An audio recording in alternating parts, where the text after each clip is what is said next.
గౌరవ సభ్యులు చెప్పినట్టుగా చర్యలు తీసుకుంటాం. ధన్యవాదాలు. అమర్నాథ్ రెడ్డి గారు, ఈయన పెద్దగా మాట్లాడరు, ఈరోజు మాట్లాడుతున్నందుకు ధన్యవాదాలు. పెద్దగా మాట్లాడి చాలా రోజుల నుంచి మాట్లాడుతూనే ఉన్నాను అధ్యక్ష, ఈ మధ్య కొంచెం గమ్మునున్నాను.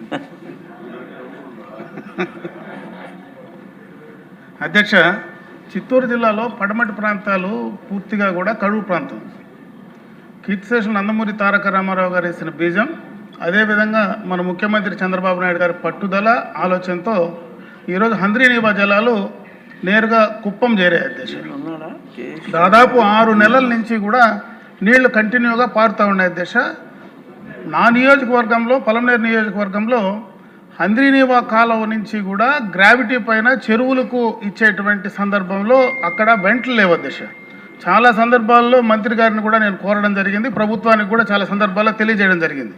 నీళ్లు వెళ్తున్నాయి కానీ ఎక్కడంటే అక్కడ రైతులు దాన్ని కట్ చేసి తీసేటువంటి పరిస్థితి కనపడుతూ ఉంది అధ్యక్ష.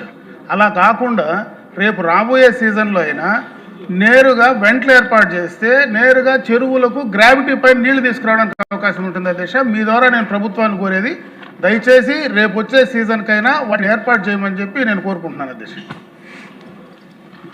కేఈ శ్యామ్ గారు. అధ్యక్ష,